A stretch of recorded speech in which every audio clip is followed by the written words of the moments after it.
we're in a crisis where they don't even really have an answer. As a result of that, more and more people are going to die. Baltimore. Its official motto is the Charm City, but that can be hard to find. Drug use litters this place. A decade ago, heroin was the main killer. Now it's the powerful synthetic substance, fentanyl. And that's mirrored across the country, where fentanyl is the main cause of overdose deaths and the number one killer of adults under 50. People are dying drastically. Marlo Hargrove Sr. is a former heroin addict turned community activist. He walks the streets trying to help people recover and reintegrate into society. But that could be hard when they're dependent on something so There's deadly. never been anything that's been so powerful and so versatile, because fentanyl can be cut into any white powder, and it is. Pills, meth, cocaine, heroin, any pill or powder sold on the black market could have fentanyl. A lot of people are traditionally, a lot of kids especially, they take a pill, they got at a party, they think it's a regular pharmaceutical, like from their parents' medicine cabinet, but really it has fentanyl. Even more recently, though, there's been a more disturbing trend, which is people are asking for fentanyl by name now. And the Mexican cartels are putting out these Skittles pills, they're called, these multicolored rainbow pills that have fentanyl. Yeah, they look like candy. And the thing is, no one thinks these are real pharmaceutical pills. People know these have fentanyl and they still want them. I mean, does that make any kind of campaign against it really difficult? One, if you're kind of targeting, a very gullible audience, but also if you keep cutting this stuff with other drugs and people just don't know what they're actually taking.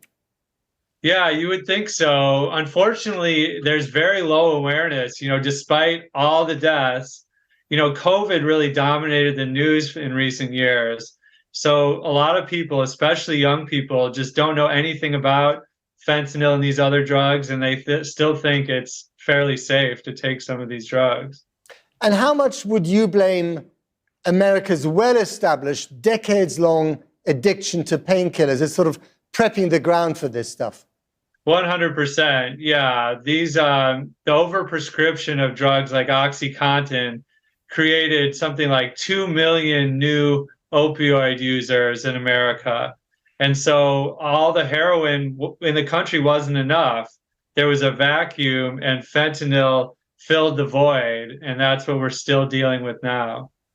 You advised the White House on what to do about this. President Biden has declared this is one of the major, public health crises, criminal crises in America. What are you telling them to do?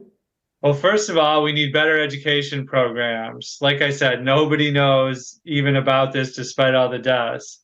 Second, we need to increase medication-assisted treatment programs for addicted people who are addicted to opioids. They might have been heroin users, for decades, but they take one dose cut with fentanyl and they die.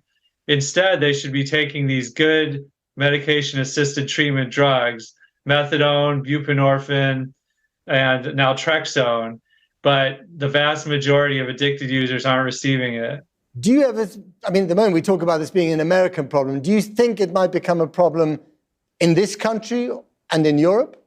Yeah, I think it's unfortunately fairly inevitable it's going to come to Europe, and it already is to some extent. We're seeing more deaths in the UK, in Scandinavia. The thing is, the profit incentive is just so strong. For drug dealers, they can double, triple, quadruple their profits by cutting the drugs with fentanyl. And the cartels are actually moving into Europe too. So to me, it seems like only a matter of time. Ben Breslov, thank you very much indeed. Thank you.